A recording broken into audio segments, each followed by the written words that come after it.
राधे राधे। कैसे हैं आप सब। आज बहुत ही सुंदर पत्र मैं आपके सामने लेकर उपस्थित हुई हूँ। 5 मिनट निकाल कर इसको एक बार ज़रूर सुनिएगा, आपको ज़रूर पसंद आएगा। मेरे प्रिय, सुबह तुम जैसे ही सोकर उठे, मैं तुम्हारे बिस्तर के पास ही खड़ा था।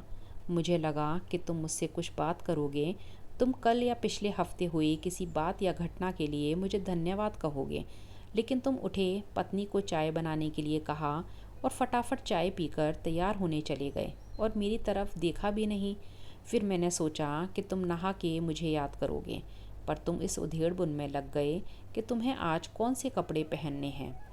फिर जब तुम जल्दी से नाश्ता कर रहे थे और अपने ऑफिस के कागज़ इकट्ठे करने के लिए घर में इधर से उधर दौड़ रहे थे, तो भी मुझे लगा कि शायद अब तुम्हें मेरा ध्यान आएगा, लेकिन ऐसा नहीं हुआ।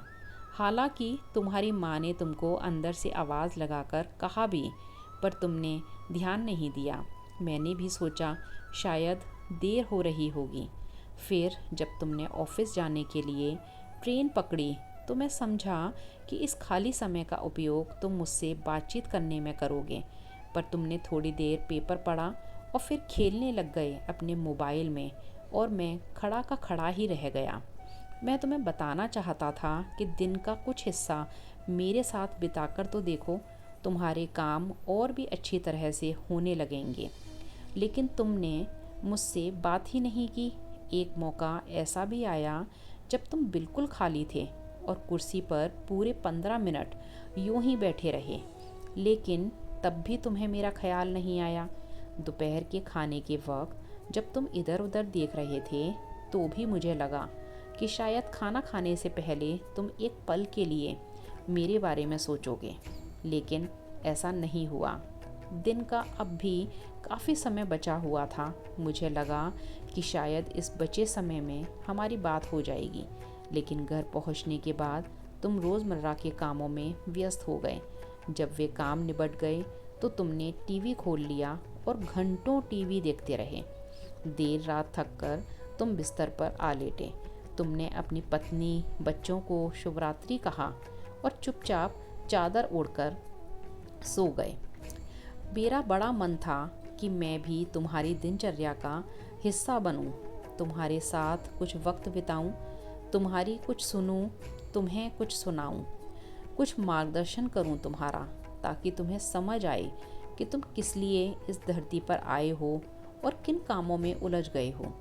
लेकिन तुम्हें समय ही नहीं मिला और मैं मन मारकर ही रह गया। मैं तुमसे बहुत प्रेम करता हूँ। हर रोज़ मैं इस बात का इंतज़ार करता हूँ कि तुम मेरा ध्यान करोगे और अपनी छोटी छोटी खुशियों के लिए मेरा धन्यवाद करोगे। पर तुम तभी आते हो जब तुम्हें कुछ चाहिए होता है। तुम जल्दी में आते हो और अपनी मांगें मेरे आगे रख कर चले जाते हो। और मज़े की बात तो यह है कि इस प्रक्रिया में तुम मेरी तरफ देखते भी नहीं। ध्यान तुम्हारा उस समय भी लोगों की तरफ ही लगा रहता है और मैं इंतज़ार करता ही रह जाता हूँ। खैर, कोई बात नहीं, हो सकता है कि कल तुम्हें मेरी याद आ जाए। ऐसा मुझे विश्वास है और मुझे तुम में आस्था है। आखिरकार मेरा दूसरा नाम आस्था और विश्वास ही तो है। सिर्फ तुम्हारा ईश्वर। बड़ा ही सुंदर पत्र है ये। 5 मिनट उस ईश्वर को भी दो जिसने हम सबको ये जीवन दिया है। आज के समय में हर व्यक्ति अपने निजी कार्यों में इतना व्यस्त है कि वह दुनिया के सारे कार्य करता है, परंतु परमात्मा के कार्य में ही उसके पास समय की कमी हो जाती है। लेकिन जब हमारे ऊपर दुख और विपत्ति आती है, तो हमें भगवान का ही ख्याल आता है। इसलिए दुनिया के सारे कार्य करें, लेकिन परमात्मा का चिंतन और परमात्मा का स्मरण हमें हमेशा रखना चाहिए। जय श्री राधे। उम्मीद करती हूँ कि आप अब अपना कुछ वक्त अपने परमात्मा के लिए ज़रूर निकालेंगे। धन्यवाद। राधे राधे।